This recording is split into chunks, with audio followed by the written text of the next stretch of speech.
Serial shooting ஸ்பாட்டில் எடுத்த இந்த க்யூட்டான வீடியோவை ஷேர் பண்ணியிருக்காங்க. 3 முடிச்சு சீரியல் சூர்யா கேரக்டரில் நடிச்சிட்டு இருக்க நீயா ஷூட்டிங் ஸ்பாட்டில் பசங்க கூட ரொம்பவே ஜாலியாக பேசி சிரிச்சு கை கொடுத்து விளையாடிட்டு இருக்க மாதிரி இருக்கு. இந்த சூப்பரான வீடியோவை ஷேர் பண்ணியிருக்காங்க. நீயாவுக்கு பெரியவங்க மட்டும் ஃபேன்ஸ் கிடையாது, சின்ன பசங்களும் ஃபேன்ஸாக இருக்காங்க அப்படின்னது இந்த வீடியோவை பார்த்தாவே நம்மளால் தெரிஞ்சுக்க முடியுது. 3 முடிச்சு சீரியல் ஷூட்டிங் ஸ்பாட்டில் எடுத்த இந்த ஒரு ஃபோட்டோவையும் ஷேர் பண்ணியிருக்காங்க. 3 முடிச்சு சீரியல் சக்ஸஸ்ஃபுல்லாக 600 எபிசோடை கம்ப்ளீட் பண்ணியிருக்கு. 3 முடிச்சு சீரியல் ஃபேன்ஸ் எல்லாருமே டீம் மெம்பர்ஸ்க்கு வாழ்த்துக்கள் சொல்லிட்டு இருக்காங்க. கிட்டத்தட்ட 5 மாதமாக 1 ஹவர் எபிசோடாக தான் 3 முடிச்சு சீரியல் டெலிகாஸ்ட் ஆகிட்டுருக்கு.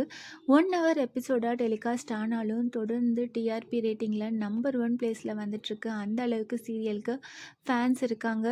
1 ஹவர் எபிசோட் டெலிகாஸ்ட் பண்ணணுன்னா ரொம்பவே ஷூட்டிங் ஹெக்டிக்காக எடுத்துகிட்ருக்காங்க. ரீசெண்டாக சூர்யா லைவில் வந்தப்போ 1 ஹவர் எபிசோடாக சீரியல் டெலிகாஸ்ட் ஆகிட்டுருக்கிறதால எங்களுக்கு அந்த அளவுக்கு பிரேக்கே இல்லை, கண்டினியூஸாக நாங்கள் ஷூட்டிங் போயிட்டுருக்கோம். உங்களோட வாழ்த்துக்களும் உங்களோட ஹாப்பினஸும் தான் எங்களை ஊக்கப்படுத்திகிட்ருக்கு. உங்களோட சப்போர்ட் எங்களுக்கு எப்பயுமே தேவை அப்படின்னுட்டு லைவில் சூர்யாவும் சொல்லியிருந்தார்.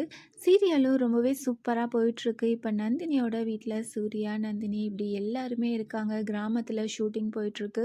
ஸ்டோரி ட்ராக்கும் வேறு மாதிரி போயிட்டுருக்கு. இப்போது சூர்யா, நந்தினி 2 பேருக்கும் பிரச்சனை கொடுக்கறதுக்காக கிராமத்துக்கு வந்திருக்காங்க.